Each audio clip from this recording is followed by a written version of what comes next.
Okay. Ready? Okay. Good morning. I had an interesting start to the day. I was taking a taxi to the conference, and I was in a hurry, the taxi driver was in a hurry, and my suitcase is now still in the trunk of the taxi. But I fortunately could get hold of him.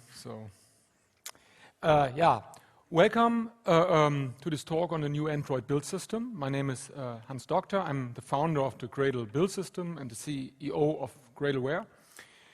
And I would like to start this talk with a quick discussion why build systems are important, why, for example, the Google Android team is heavily investing into that.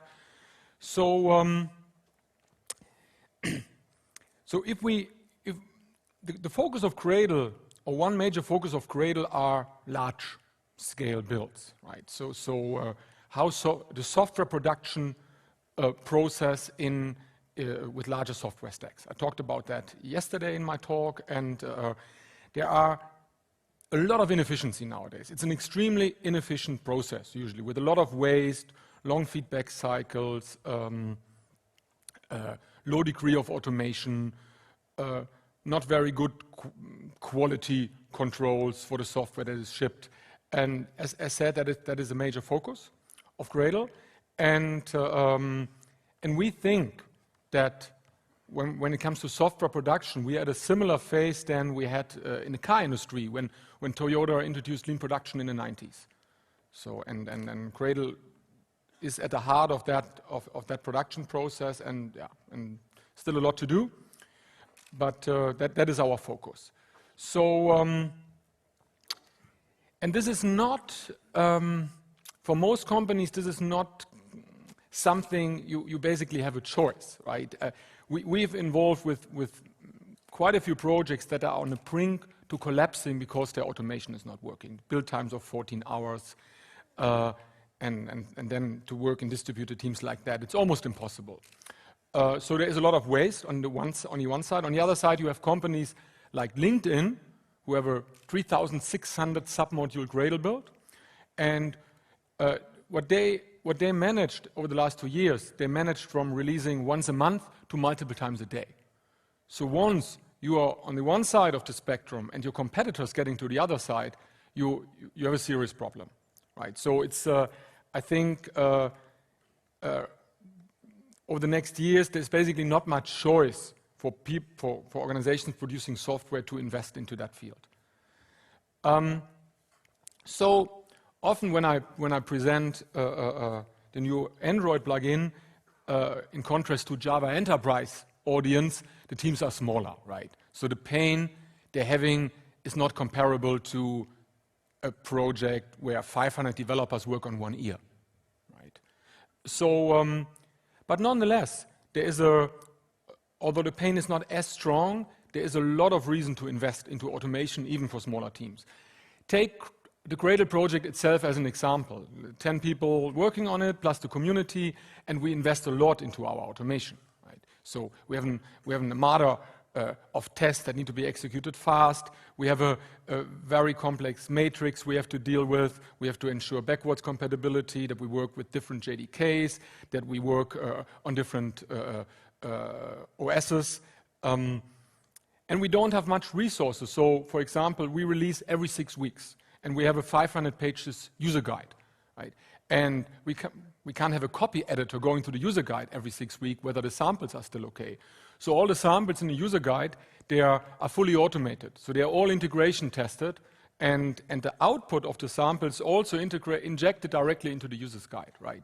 So that way we ensure quality in a very efficient way. We have a complete one-push release, right?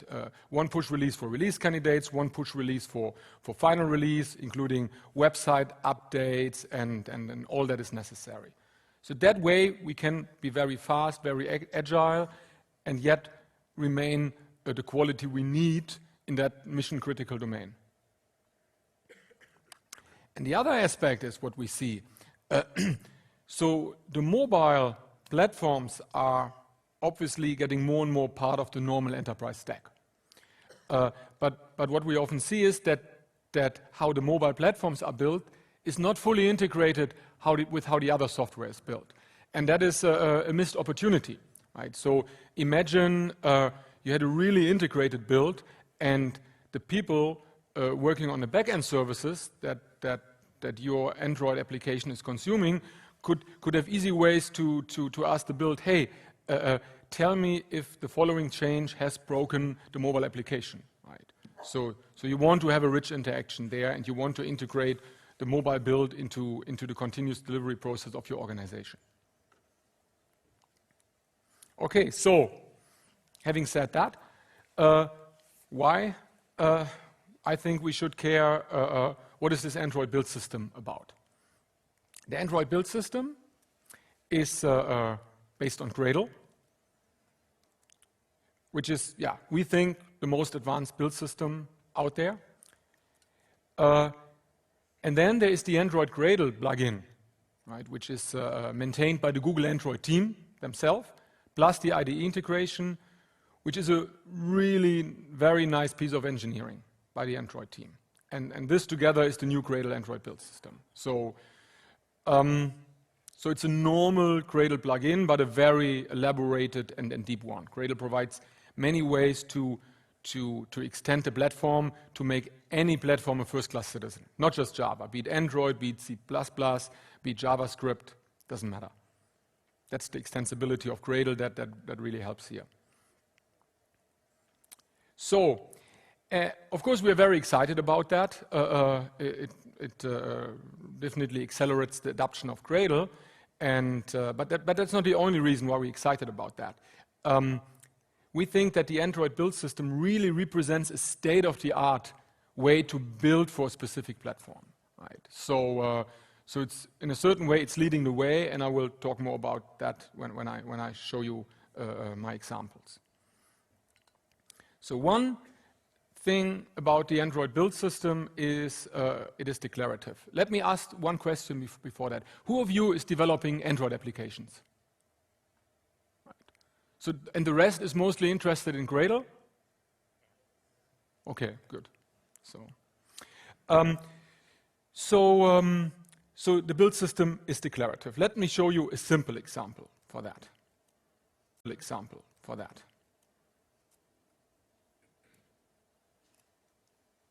Can you read that in the last row? Thank you. So that is all you need to do to build an Android application. Apply plugin Android and then specify the compile SDK version and the build tools version. That's it. Then you stick to certain conventions. You can change them, but if you stick to them and you put your code into source main and your test into instrument test, everything works, right? So you can now,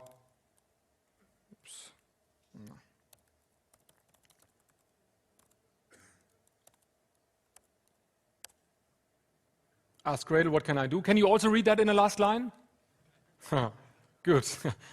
Better? Yep, good. So, and now you have a full lifecycle configured for Android. So it is not some Java lifecycle where we squeeze in Android applications. It's a very specific Android lifecycle. So you can build your APK, you can get dependencies report, you can install the APK to a device, you can uninstall it, you can run the instrumented Android test, etc. Very simple lifecycle, isn't it? So if you see that, you think, well, it's pretty simple to deal with Android. But Android has a very complicated build process. So if you look at all the tasks that are not shown, you get an idea. I can't increase the font, so let's do it differently. Let's say Gradle task -- all. And you see, this is really a complicated process. You need to do AIDN handling, render script handling, all the resource processing, the manifest handling, then the dexing process from bytecode to Dalvik code, the signing process. It's very, testing is much more complicated. Those are not plain unit tests. The testing needs to be put in a separate APK and need to be deployed to the machine. So this is a really complex process, order of magnitudes more complex than building a simple Java project.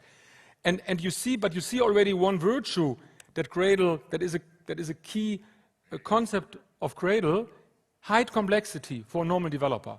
Why expose that? They shouldn't be bothered. They shouldn't bother about that. On the other hand, this is another diagram of the Android build process. On the other hand, this process is fully modeled. So if you need to hook in somewhere, if you need to customize, it's fully available, right? So I think it's very important to model two different roles with the build system. One is make it really easy for a normal developer to use the build system, hide unnecessary complexity, don't throw 40 pages of a build wiki at the developers. On the other hand, have the possibility from a build master perspective to deeply influence how the build should behave and how you can customize it. So that was a simple example how Gradle is declarative. If you come from Maven land, you think, well, it looks kind of similar, right, to the Maven approach. And in the example I've shown you, that is true, except that the life cycle is tailored, right, for Android. So, but one of the really cool things with the Android plugin is that they were thinking deeply of how can we create a domain-specific language for Android developers that they can tell that we can easily capture standard problems Android developers are having and make it very easy for them to express those problems. And one problem Android developers, basically all enterprise Android developers are having are that you need to have different build types, right? With different debugger qualities, and then in Android world there is ProGuard. It's very important in Android to shrink the application, which is a time-consuming process. You don't want to do it on development mode. So you have the same application, but for different stages of the delivery process, you want to build it in a slightly different way. For debugging, for staging, and for releasing, right? So I want to show you an example for that.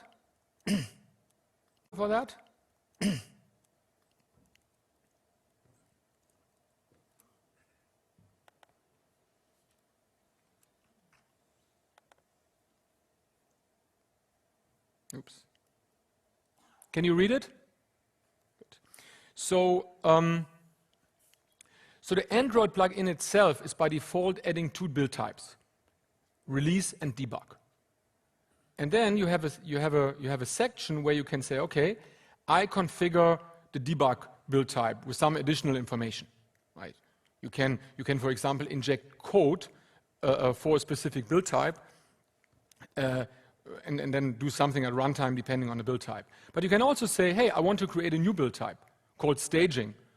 For example, my friend Dick Wall, he really wants to see Scala on Android, right? And one problem with Scala on Android, you always have to ship the whole Scala library, which makes the Android Scala application very big. So a typical use case for him is that at development mode, he doesn't want to do all the shrinking because it's just too time consuming and it doesn't matter if the APK is big. At release, he wants to do all the shrinking, but at the staging phase, when QA gets the APK, he wants already to have an APK very close to the production APK, right? So run ProGuard is true, but he also wants to have the debuggable flag set, right? So they are also true in contrast to the release APK. Okay, so what happens? What happens if you declare such elements? Those are declarative elements. If you declare such elements, what Gradle will do for you, it will automatically create tasks to deal with those elements. So you've declared the staging build type, and now you have an assembled staging task to build the staging APK. And you have an install staging and uninstall staging task. And if we would look at Gradle tasks all, you would see many more tasks related to the staging APK, right? So, and this is a key feature of Gradle, those fine-grained dynamic declarative elements where you not just say this is an Android project, but where you can give much more tailored information about your needs, and yet you can describe that in the language of the Android domain, I have a build type, and then Gradle figures out how this maps to the concept of the build system, which means which task to create, right? There is more to those build types. If you look, you can, if you create such a staging build type, you can also create a staging directory, right? And all the stuff you put into the staging directory is automatically picked up, for example, resources, and inserted into the staging APK. So you have small build by convention behavior for the stuff you define there. So this is the concept of build types. Really handy, not just in the Android domain, but there in particular. Okay, let's look at the next example. A typical problem Android developers are facing is that they have an application and then there are tiny variations of that application. For example, paid versus free, right? Any other ideas for Android developers out there for flavors where you have these tiny variations in your applications? Branding. Pun? Branding, yes. Easter edition, Christmas edition of Angry Birds, Amazon Play Store, Amazon App Store and Google Play Store. So typical problem, and the key is how we make it easy to map this to the build system. I don't want to have a wiki page saying, oh, please read the chapter on Gradle, multi-module builds, etc., etc. No, it should be easy. So how is that easy? Let's look at the next build.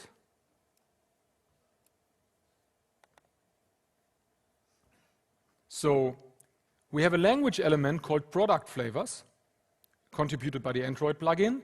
And here you can now define a free flavor and a paid flavor, right? A small element. You can, and you can of course have a source-free directory.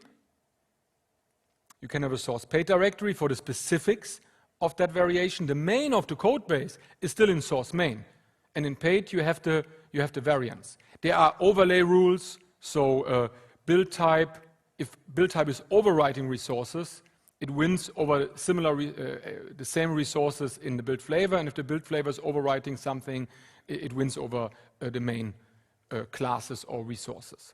What you can also now simply do, if you have specific tests just for the test application, put it in instrument test paid, right? I'm not sure if you're doing Android development on Maven. For all those things, you would have to create a separate Maven subproject, right? Because you need to create a separate APK, there's only one artifact per project and stuff like that. And here it's extremely convenient. So if we now look at the tasks, you see now, you now have a Cartesian product, right? You have the free flavor and the debug build type, so assemble free debug, you have assemble free release, you have assemble free staging, and then you have the same for paid. But you always have aggregating tasks. You can just say, hey, build me everything. Or you can say build me all the build types for the free application, right? So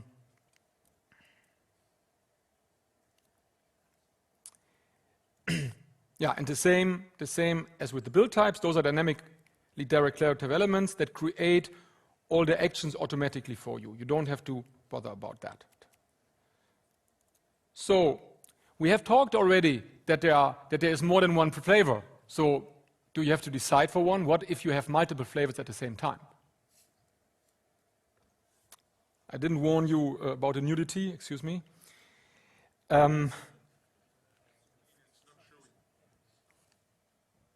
Pun? Okay. So I already mentioned we have a Cartesian product here, and now we want to add another dimension. In that case, sun classes in green and yellow.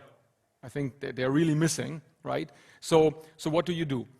A good example is you want to, especially now with the new Intel chips coming, you want to do something for x86 and for ARM in a specific way, right? How can you do that? It's another dimension basically that you want to add.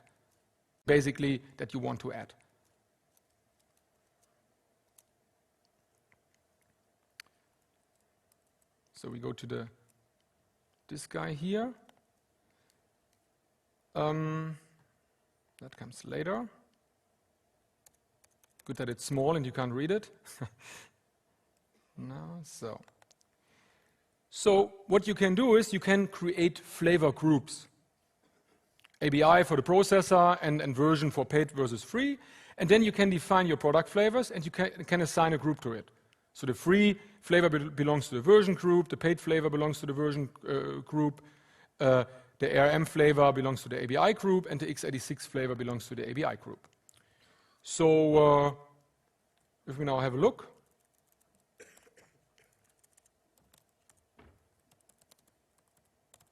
and ask Gradle, hey, what can I do with this guy? You see, you now have assemble ARM free, assemble ARM debug.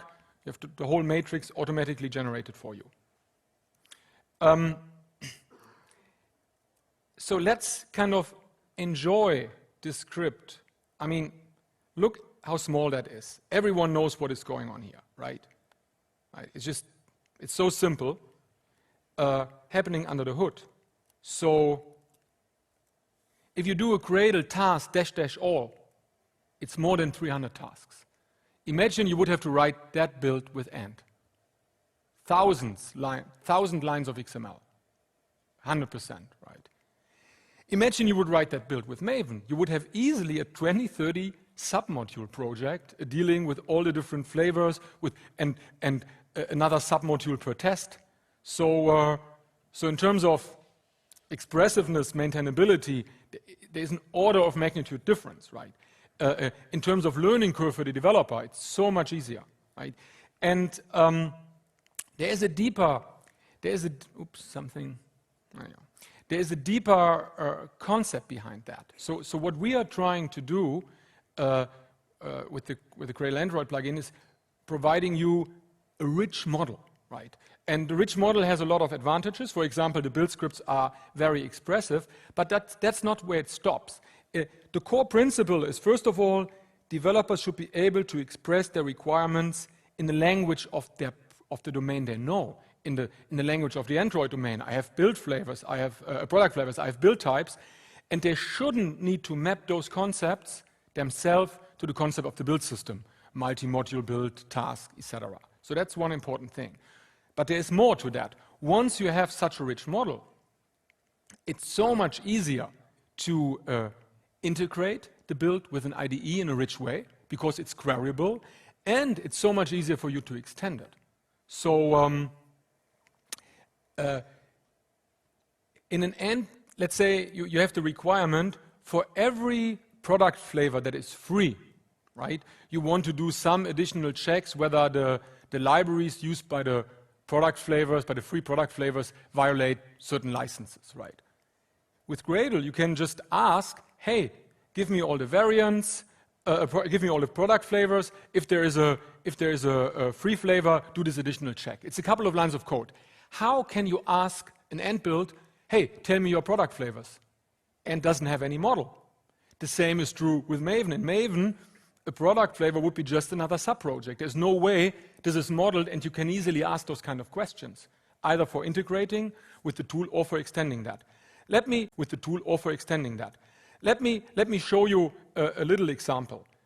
A simple requirement would be in Android, the Android manifest XML is auto-generated, right? So, and I now have the requirement that for all the variants I have, a variant, I haven't defined that, is one combination of debug type and flavor. So free debug is a variant, free release is a variant. So, and I want for every variant, I want to have a zip file that contains the manifest XML for that variant. For whatever reason, I want to do that, right? So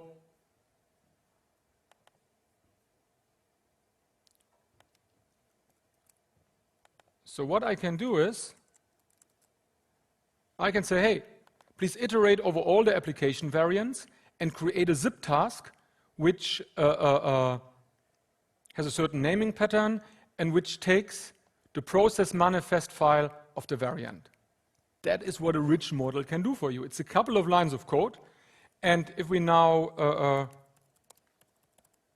asking Gradle, what can I do with this project? You see there is now a new section, manifest zip task, and you have all the zip tasks to create a manifest for. So zip. So let's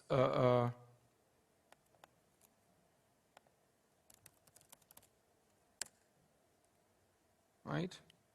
And one interesting thing to note here is you didn't create any dependency relation. This task depends on that task. You just say, I have a certain task, and this task has a certain input. And all the dependencies, right, between the tasks are automatically created by Gradle. Just Gradle knows the input of the zip task and knows what other tasks need to be executed to create that input, right? So you didn't need to specify that. And then you can say to the build directory, and here we go, Android manifest XML. That's how easy it is to build on that RichModel. Right? Once you have experienced what a RichModel in the build domain can do for you, you never want to miss that. It's just, and that's the key quality of the new build system. Okay, of course, the stuff you've just seen, usually you wouldn't put it directly in your build script, you would put that in a Gradle plugin, right? And then expose it to all your Android projects in the organization, or you open source it. So that's another thing that is now happening in the Android community, because the new Android plugin is based on Gradle, and it's really not a typical plugin. It's basically modeling the Android platform in Gradle. Now, additional, more specific plugins of the Android tooling system can hook into that, and this is happening, and we're very excited about that. For example, there is the Moneymore plugin. So in Android, all the testing is happening either on a real or on a virtual device, right? There are no classical unit tests. So all the tests always have to be put in an APK and deployed to a device. So what the Moneymore plugin is doing, Moneymore is a commercial provider of virtual Android devices in the cloud. And now a developer can simply say, hey, apply the Moneymore plugin. The Moneymore plugin hooks into the Android plugin, if you like, and then you just need to specify the devices you want to test on, and then the Android build system is no longer checking locally for devices, but immediately going to the Moneymore cloud, executing all the tests there, getting the test reports back, and that happens in a completely transparent way. And for a developer, it's as easy as that. And that is because Android provides a RichModel that makes it really easy for other plugins to extend and to manipulate to their requirements.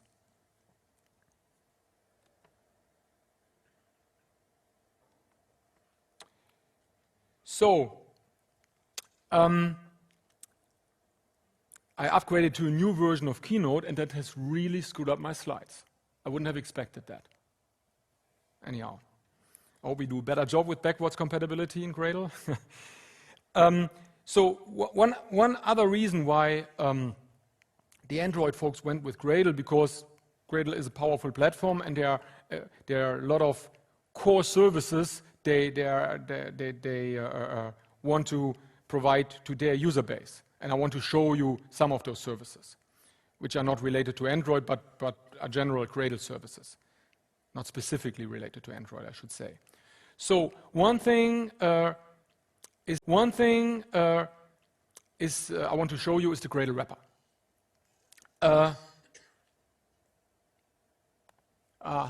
Can you read that in the last row? Oh, fortunately, because this is pre-recorded, I couldn't easily zoom it. So in Gradle, you can there's a task of type wrapper. You put it in a root project. If you have a multi-module build, if you have a single project, you just put it in your project, right? With newer versions of Gradle, you don't even need to put it in your project. It's implicitly available. And then, usually as the build master, you execute the wrapper task. And the task, and the wrapper task is special. It's not to be used by normal developers. It's usually used by the build master, whatever that role means in your organization. And the wrapper task is creating files in your project root directory, right? So there is a Gradle W file, a Gradle WBIT file. There is a Gradle wrapper directory with a Gradle wrapper jar, which has only a couple of kilobytes, and a Gradle wrapper properties files. So what is all this about? So what you now would do is you would commit those 4 files to version control, right? And then the next time a developer checks out the code base, the developer don't need to have Gradle installed on the machine. The developer can just use the Gradle W script, which behaves exactly like the Gradle script, and this Gradle W script will download the Gradle distribution as specified with the distribution URL, right? And if you update to a new Gradle version, you just change the Gradle wrapper properties file, commit it to version control, and the next time someone is doing an update from version control and executes the build, the latest version from Gradle will be automatically downloaded, right? So, so that means 0 administration on the client side. It also means no emails like, well, you might get the email, hey, this build doesn't work with my local Gradle version. You can say, interesting, please use the wrapper, because it works with the wrapper. You have a canonical version to be used. You also have this information now in version control. Which version of Gradle is needed to build that particular commit ID? So in terms of reproducible builds, that's an important step forward. For some people that matters, for other people it doesn't matter that much. So we have one Gradle user that is shipping medical devices. And they get an auditing every year. And if they can't show that they are able to reproduce the code that is on the medical devices they already sold and shipped to the hospitals, they have to call back those devices. So for them, build reproducibility is important, right? And it's interesting to see that Android is moving more and more into mission-critical domains, right? So into, I know that Siemens is working on Android in the train. I know that there that some plane producer are working on Android in the airplane. So, and then the stuff reproduction becomes really important. So yeah, that was the Gradle wrapper. So basically every Gradle project is using the Gradle wrapper. It's extremely convenient. The next thing I want to show you are init scripts. I start with something very simple. So here we have a very simple Java Gradle project. It's called Testing with Gradle. It applies to Java plugin. What I haven't talked about yet is Gradle dependency management. So Gradle has very powerful dependency management, and you can assign external dependencies to the different dependency scopes. We call it dependency configuration. But in the Android world, as soon as you, for example, define a staging build type, you get automatically a specific scope for adding external dependencies just for that build type, right? So that there's a lot of cool stuff in the dependency management area, but that's not what I want to talk about here. So this is a simple Java project, and what I now want to do is I want to remove a snippet from this Java project and inject it from another script. So I take the repository section from that script, remove it. So we would execute that build would fail. And now I create an init script. I'll make it bigger. So, and where we inject that. And if I now go to the command line,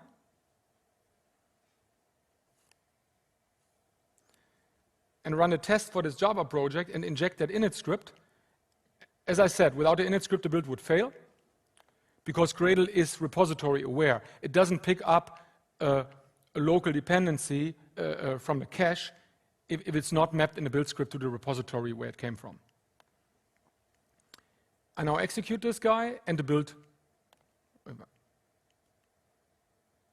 you see the nice dynamic counter, and the build works. Okay.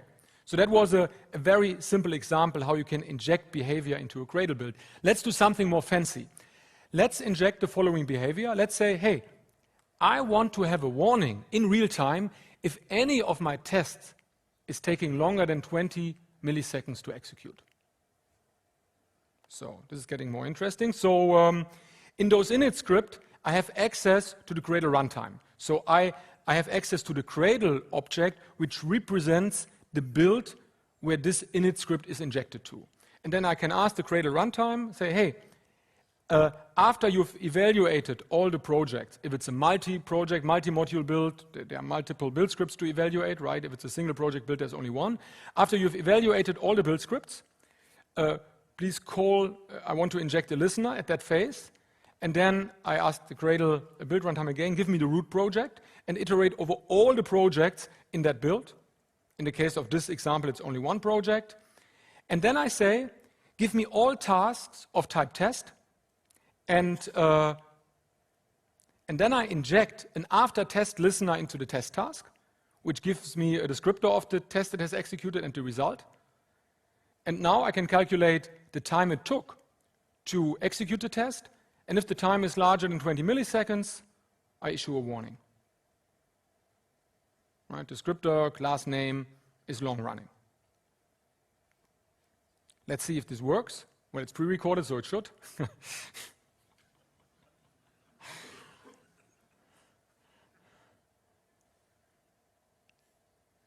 And you see, in real time, you get that, right? With a couple of lines of code. You could have also said, hey, open up my text editor with the test results XML if the test has failed. So with a few lines of code, you have access, because of the Gradle model, you can do a lot of interesting stuff. And you can get deep into internals of the Gradle build if you want to extract information out, to inject behavior. I will talk more about that in a second. So the other thing you can do is every Gradle distribution has an init.d directory, which is by default empty. You can now put init scripts in that init.d directory. And we put exactly the same init script we used before in that directory. Right? And now I can run the build without injecting anything. Every init script that is in an init.d directory is automatically injected into the builds that are run on that machine. Right? And we should get the same behavior. You see the warnings. So you might argue now, well, I don't want that my developers need to screw around with the local Gradle distribution. I agree. And now we're coming back to the wrapper. You can create a Gradle distribution, right, and put certain init scripts in the init.d directory, and then use the wrapper properties to point to that Gradle distribution in your organization, and then you have a fully pre-configured build environment for your developers, where you can specify default repositories, where you can enforce certain rules, whatever you want. So sometimes people say that don't understand, I think, our approach. Gradle is so powerful, it provides so much freedom. This is the power for the build master of an organization to model your domain. You can use those power to restrict the freedom of the developers heavily if you want, right? So you could, for example, use init scripts, either in an init.d directory, or you just inject it on CI to enforce behavior like, if you're not using the default repository, let the build fail. So you can inject an init script where you say, hey, Gradle runtime, give me the repositories container, let me check which repositories are used. If it's not the right URL, or if there is an additional repository that is not on a white list, let the build fail. On a local machine, developers are free to experiment. They can add any JBoss snapshot or Spring Source snapshot repository they want. But on CI, the build would fail. So this is stuff you can easily enforce, right? So this is the freedom to really deeply model your requirements and check the stuff you want to check, right? So and the RichModel is a key part of that. That makes it very easy for you to get to the information you want and then create logic accordingly.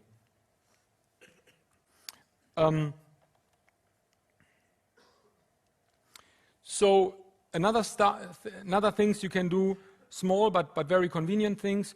You can have a project-specific Gradle.properties file. So in the project that is to be built, you can have a Gradle properties file. That's not so spectacular by itself, but you can define certain things. For example, the JVM args that should be used to run Gradle. So no build wiki where you tell your developers, please set Maven opts or Gradle opts to that value. It's just specified. It's in version control. People don't need to care, right? You can also specify the Java that should be used to run the Gradle build. And it's all historical. It's all version controlled. So I think that nailing down the build environment is important, and we will do more and more to nail down more and more aspects of that. So one key part of the vision of the new Android plugin is a deep IDE integration. So the Android team was kind of, they said it's just not feasible to maintain two build systems, right? They maintained their Ant-based build system for CI builds, and they had to maintain their Eclipse-based build system, where they had basically to reproduce a lot of the functionality to build Android from Eclipse. And their vision was to have an IDE integration where every build action is delegated to the build system, and the IDE is just visualizing and orchestrating, but not recreating functionality that should be executed by the build system. Let me show you an example. Oops. Wow, that's scary. It hang. Oh.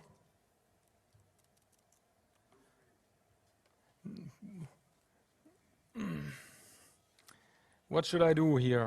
I'm not my new Mac. Thank you very much. I would quickly, I'm not sure if it's, let me try this. Shit. Wow. Hold on.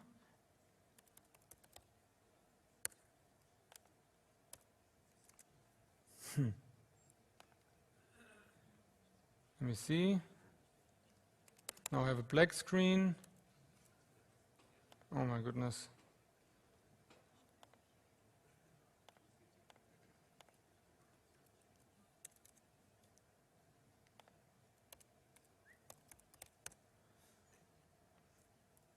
Huh. Shit. I think I have to reboot. I'm very sorry for that, but one more try. Nah. Shit.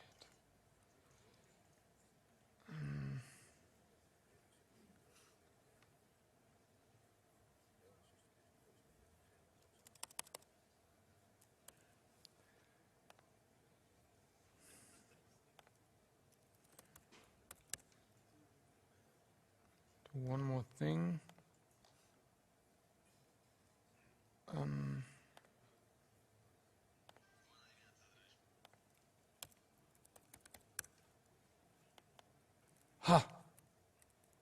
No. Something is happening, but not the right thing. My mouse, my keyboard is just no longer working.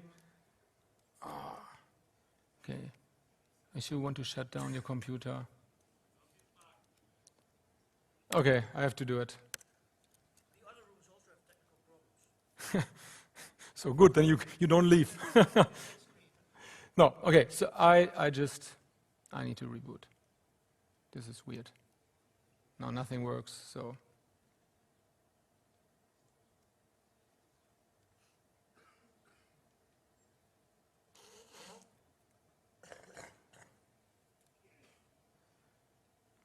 Yeah, so let me tell you a little bit more about the ideas behind the IDE integration. So the thing is,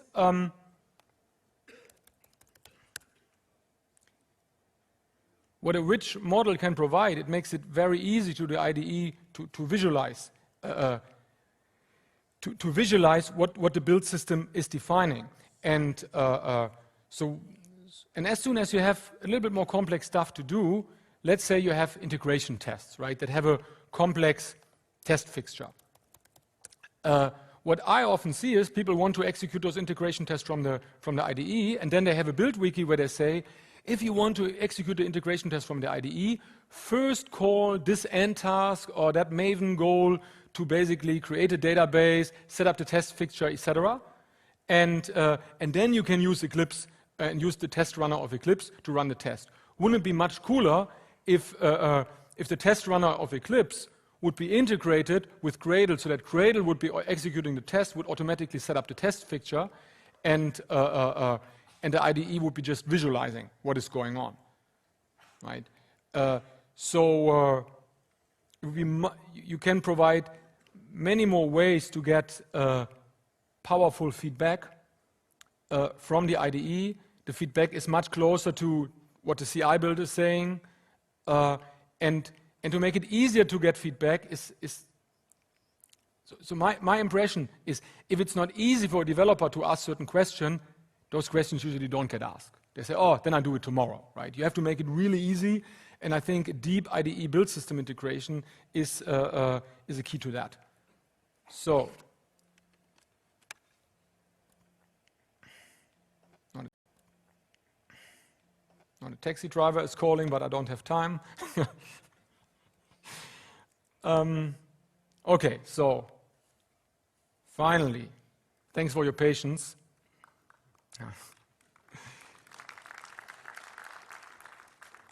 So here again we have a very simple Android build, right?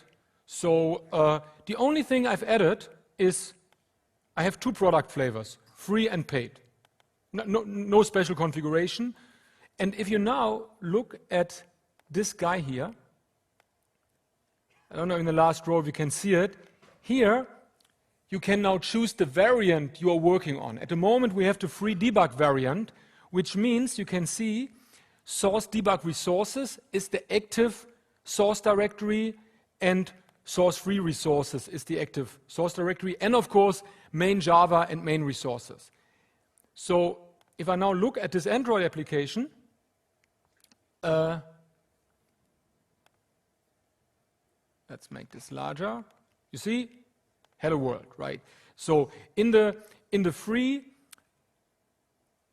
resources, we have a resources setting where I define the text that should be displayed, hello world, right?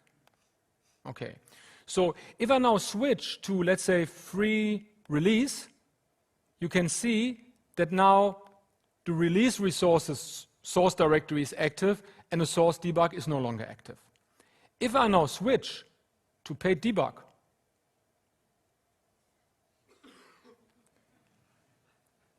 so you see a different resource file is now active and a different business model. And that's pretty amazing. I mean, I showed you the complex Android build process, right? And this is now, when you change the variant, Android Studio is calling the Gradle build to do all the resource processing to create the new files to run this specific variant. And imagine you would do some customizations. You would do your own additional resource processing, etc., etc. That would be now fully integrated with the IDE, right? And you don't need to do anything because the IDE deeply integrates with the build. So I'm very excited about that. And this is just the beginning. I mean, Android Studio is at 0.3.5. I don't know, who of you have been using Android Studio? So it was a hard start at the beginning. It took me a while until I could get it run for my demos, right? When it was 01 or 02. I think it has really stabilized. And I know a couple of significant projects that have now switched to it. For example, the Twitter Android application. They're now all on Android Studio and Gradle. It's still beta. And the Gradle Android plugin is also not 1.0 yet, but it's moving forward very fast. So, and I think it's in a production-ready state. Maybe not fully backwards compatible state, but definitely the quality is getting there.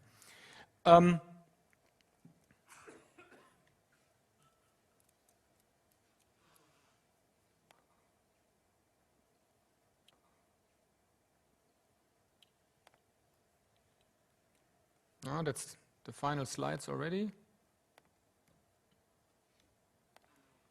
So Yeah, the point, the IDE shouldn't be a build tool anymore, close to the canonical build, I talked about that, optimized performance, more automation, more feedback for the developers, less duplication. And tool integration is a first-class Gradle citizen, so we do a lot to make it easy for the IDEs to integrate with Gradle. We do automatically the provisioning of the Gradle distribution. There is a tooling API in Gradle that is back and forwards compatible with different versions of Gradle. So the tooling API, you don't need to install a new version of the tooling API if a new version of Gradle is coming out, right? And you can do really powerful stuff to programmatically influence how a project is mapped to the IDE, right? So let's say LinkedIn is having their 3,600 submodule build. If you would import them all into your IDE, you would have a problem, right? You would have a refresh time of 8 hours. So what you can do with Gradle is that you, in your build script, you can instruct Gradle how to map to the IDE. The way Gradle does it, Gradle basically has their own domain model for Eclipse, their own domain model for IDEA. Soon we will have our own domain model for Jenkins. And when you tell Gradle, hey, please generate the Eclipse metadata, it populates that domain model and then passes it on to Eclipse, right? So, but you can tell Gradle, hey, before you pass it on to Eclipse, give me that domain model where you describe the Eclipse setup, and you can manipulate it. So you can say, you can change whatever you want. You can turn project dependencies into binary dependencies. You can set exported settings, whatnot. So you have powerful ways to influence how the build is mapped to the IDE. That can be really handy. We try to do something similar for Jenkins. So it's a similar problem. You want to map from one domain to the other. So the idea is that you don't need to manually set up your Jenkins jobs, but you just import a Gradle project into Jenkins like you do in your IDE, and then Jenkins is automatically configured.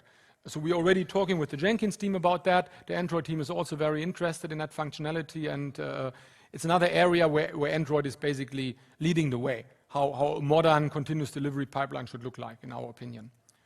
Yeah, if you want to learn more about the Android build system, there is on the Android tooling page, there is a good description, a good user guide.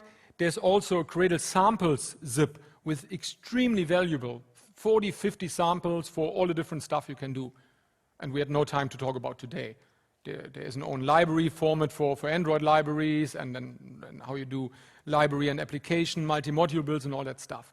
If you want to learn more about Gradle, go to gradle.org. If you want to enjoy better weather than right now, come to the Gradle Summit in Santa Clara next year. You can subscribe to our newsletters if you want to get information about new releases and stuff that is happening with Gradle and Gradleware.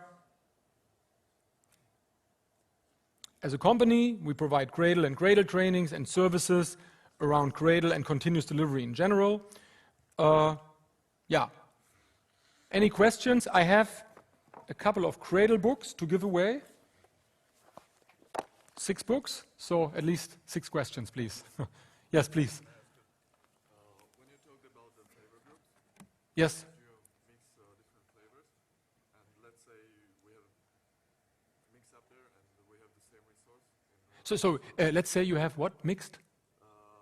Mix there, so that we have the same resource in different flavors, and then we try to mix those flavors. Yes. So the question was, you have multiple flavors groups, but there are shared resources between different flavors. You can easily set that up because you can configure the conventions. You can say, hey, you configure then the flavor to use the same resource than the other flavor. And you can also do this based on name matching patterns. You can say all the flavors that start with that name should use that resource. You can define your own rules. So there would be no problem. Don't forget the book. Yes, please. How tough do you think the transition from Maven to Gradle would be? Good question. I'll give you 2 books for that question. No. Usually very easy. So, sorry, how tough is the transition from Maven to Gradle? So, if you were asking from end to Gradle, I would say it depends what nightmare you're having or not. And if anyone knows what this end build is doing. So Maven builds, first of all, there is a Maven migration helper. So you can go to a project. If Gradle is installed on your machine, you can go to any Maven project, type in Gradle init. That's it. And out of the POM, we generate a build.gradle file. But it's a migration helper. So if you have custom plugins and stuff like that, they're not taken into consideration. But all the dependencies are set up. So that is already a really convenient way to get there fast. And there are quite a few Maven builds where that is all what you need to do. As soon as you have custom Maven, your own Maven plugins, you need to migrate them, which is usually very straightforward. If you don't use internal Maven types in your Maven plugin, like the Maven project object, you can even in Gradle wrap it with a Gradle task, create an instance, inject the properties, and run it, right? If you use internal Maven objects, you have to then really change the code of that plugin. But usually the Gradle model is very rich, so I never had an issue. So Maven builds, if you know Gradle, right, they are very easily migrated in 99% of the cases, even really, really large ones. Usually they have more breadth than depth. That's my experience, because it's kind of hard to do complex stuff with Maven that keeps them kind of simple. Seriously, I mean, yeah, there was a question. When publishing an APK, can we define the package name with a parameter on runtime? Sorry, could you? When publishing an APK, can we define the package name with a parameter on runtime? Can we? So when APKs are generated, can the package name be defined at runtime? Yeah, when running the Gradle script, can we? Oh yeah, of course, absolutely. That's absolutely, yes. You can whatever. You can query a database or whatever, and then inject that package name during the build that is somehow calculated. What was that your question? Yeah, please. Is it possible to automatically upload a generated APK file into the Play Store, especially on the data? Yeah, is it possible to automatically update APK files to the Play Store? Not yet, but this is coming. It's a pain, and yeah. Another thing I'm really excited about that is coming, just by the way, in the Android plugin, that you will have declarative elements for virtual devices. So you can just say a little snippet, I have this virtual device, and then you automatically get all the lifecycle tasks generated, and the integration tests automatically work with that. So when you run the instrumented test, the device will be automatically fired up and teared down afterwards, things like that. So just not related to your question, I just wanted to mention it. Yes, please. Currently, I saw that you are using Maven repo, central Maven repos for dependencies. Yes. Are you planning to have your own repositories in the future? So the question was, we're using Maven Central as the repository. Do we plan to have our own repository or repository format in the future? So it's a good question. So I had not much time to talk about, or didn't take the time to talk about what we do in other domains. So, for example, the whole concept of build variant is not just relevant to Android. Obviously, it's very relevant to the C++ field, right?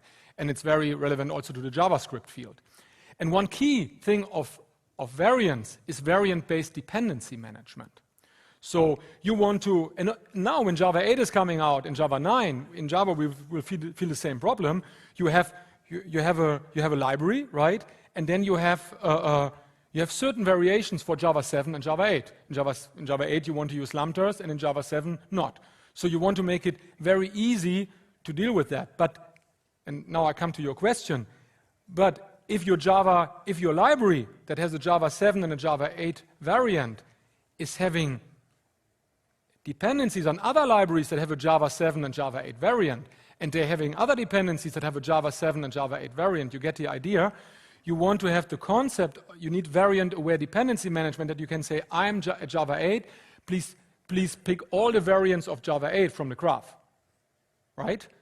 And for that, if things get more complex, like in the C++ space, this will be very hard to map with a POM.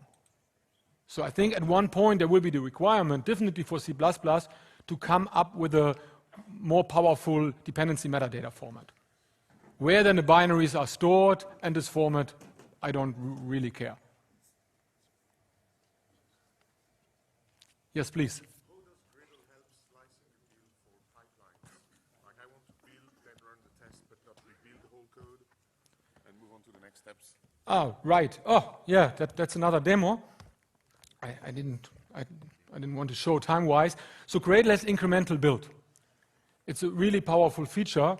So Gradle when you run Gradle, for every task, it captures the input and output of the task.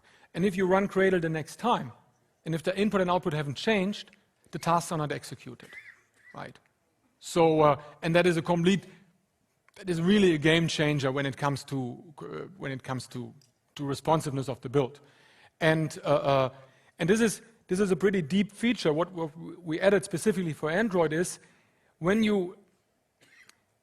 this is a generic feature. So if nothing has changed, the task is not executed. If something has changed, the task is executed.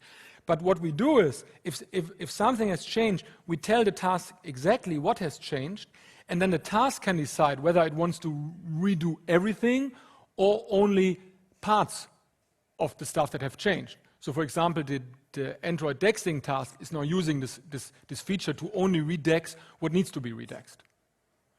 Was that your question? It was also in the context of, I want to have a build pipeline on Jenkins or... So a build pipeline of Jenkins, you have multiple jobs and you want that one job is using the output of the other job without... So one way you can do it at the moment is you share the same workspace and then you can use the Gradle incremental build feature.